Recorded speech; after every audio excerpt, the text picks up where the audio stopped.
Hi everyone, I'm Mona. Welcome to my YouTube channel. On this video, it's all about Marilyn Monroe and 4 of her favorite fragrances that she loved and adored throughout her life. Um, Marilyn Monroe is definitely relevant today, and there's a reason for it. Um, she really touched people at a deep level, and there's a reason why. And it's not just because she was sexy and pretty and all that, it was because of her energy. And people have to understand that no one can copy Marilyn Monroe.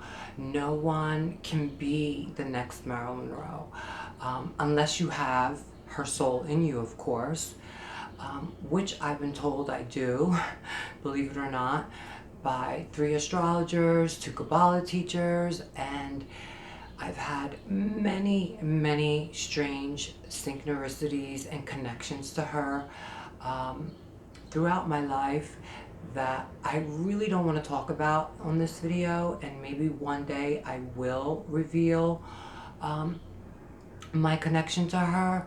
But like I said, I just want to talk about her perfume. And Marilyn wasn't a materialistic person.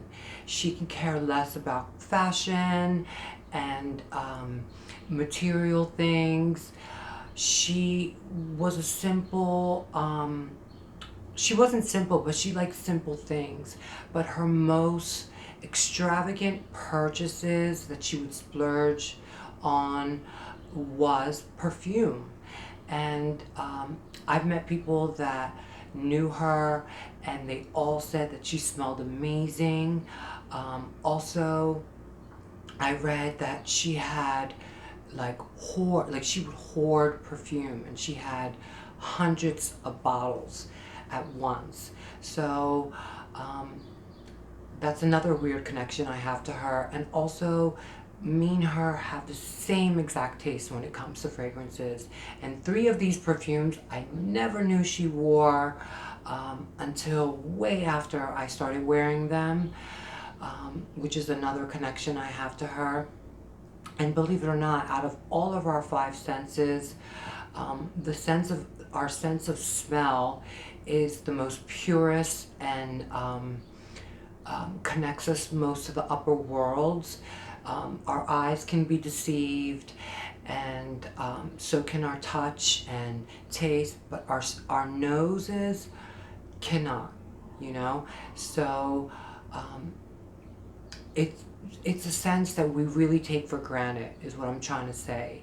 And it means so much to me. Smells are everything to me.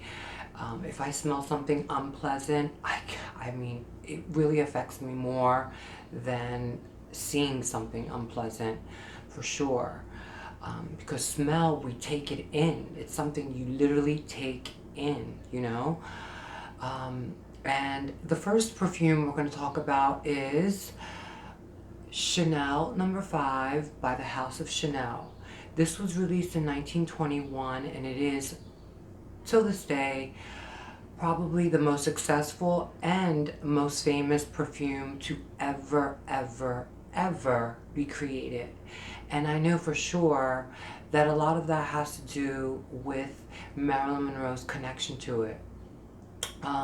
It's an aldehydic, white floral, creamy, musky perfume. Every time I wear Chanel number 5, I get a compliment, but I can never smell it on myself, which is so strange. I can never smell this perfume on me. I don't know why, but others do. And it's very soft on my skin, at least. This is the Vintage X Straight, which is the best formulation. All these fragrances are in X Straight form and in Vintage, I'm going to talk about. This is a 50s formulation, and like I said, it's soft, it's creamy. Coco Chanel said that a woman should smell like a woman and not a rose. And this does, to me, smell very feminine and almost like a human smell. It doesn't smell flowery, even though it has a bunch of white flowers in there. Um, it doesn't have an animalic smell either. It's just like, it smells almost like sweet skin, to me, at least, or on me. And it's iconic. We all know this. It's chic, it's classic, and that is Chanel number 5. The second perfume is a fragrance that is probably my favorite out of all these, and I've worn this for many years now, and it is Arpeggi by the House of Lanvin. This was released, I guess, 5 years after number 5, and it's been compared to number 5. But to me, it's similar, but maybe in the beginning when you first apply this, it smells similar, but then as it starts to evolve, it's totally different. This is warmer than Chanel. Chanel's more of a cooler scent. This is definitely warmer. People often said I smell like cinnamon when I wear this. I don't know why. It has this magical ambergris at the base, which really mixes so well with the creamy white flowers and the sparkly aldehydes that makes this so just beautiful, magical, ethereal, and definitely my favorite perfume of all time. If, you know, whenever I get buried, I definitely want this poured all over me for sure. That will be my request. But this is still produced today. This is the vintage version. It's a 2-ounce extrait. I was really lucky to find a 2-ounce bottle. And I discovered this many years ago on a woman doing my makeup, and I had no clue that Marilyn wore this perfume. But then again, there's another strange synchronicity. So we have Arpeggi by the House of Lanvin. Also, the reformulation is good as well, just to let you know. Way better than Chanel number 5 reformulation, but the extrait in vintage is definitely the Rolls Royce.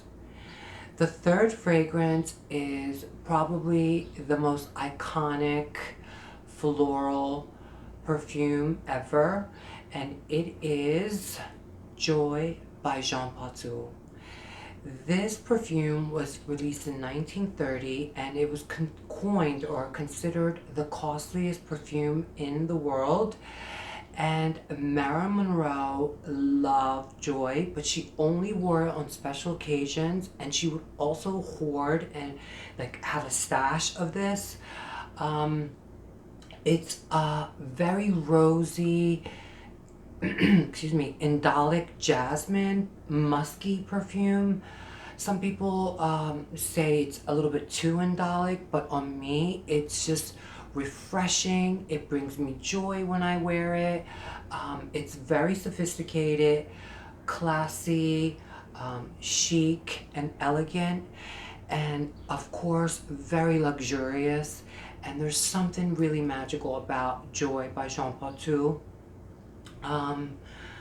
I have just been getting into this perfume again. I wore it many years ago and I stopped wearing it, and now I'm obsessed with it again. It's definitely a very elegant, expensive smelling perfume, and if you're into that, and if you're into rose and jasmine scents, this is something you really need to experience or try out. Unfortunately, it's been discontinued recently, and I think it's because it's just too expensive to make. The 1-ounce extrait went for $500, and there's a reason for that, because there's like thousands of flowers in this 1-ounce bottle. and it's definitely worth every penny. Look on eBay for the vintage formulation because you're going to get the real deal and you're going to experience what Monroe actually wore and how it smelled, you know, then as opposed to now, because the modern formulation is definitely not the same, or the more modern releases before it was discontinued. So there you have Joy by Jean Patou. And last but not least is another cult classic, and it is For Car by Robert Piquet.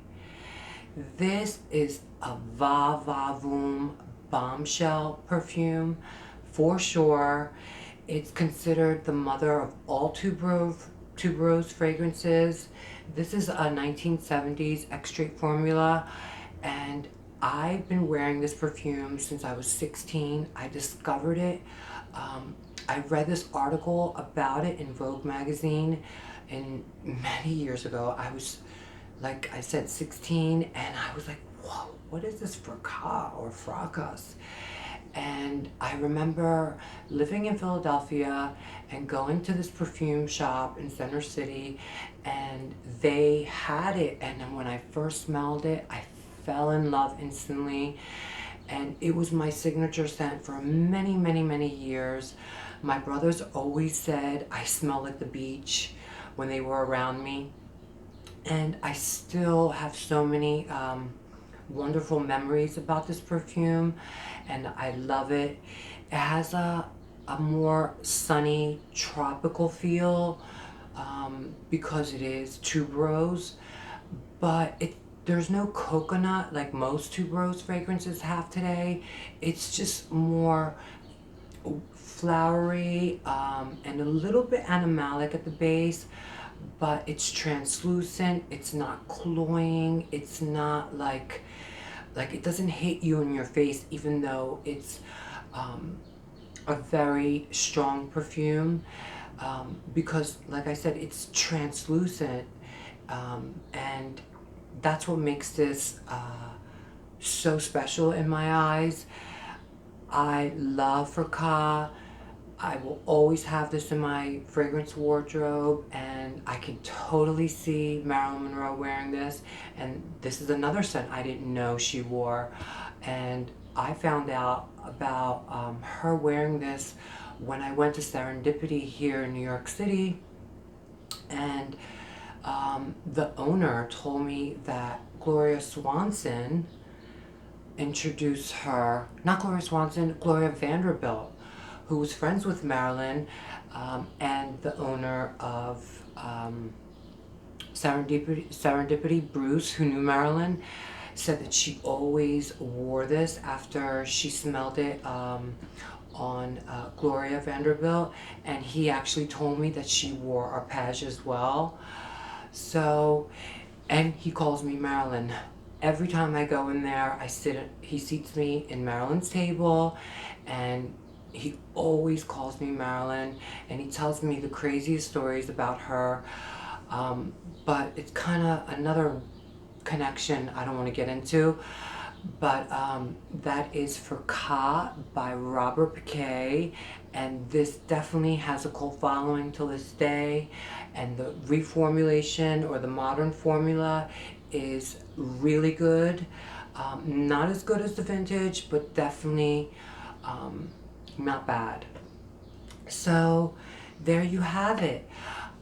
If this is your first time here, feel free to subscribe, like, and share.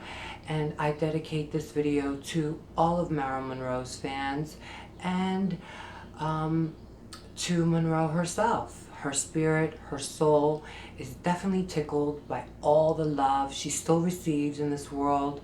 I can feel it, I know it, and I guess that's it. Thank you, and I will see you very, very soon. Bye-bye.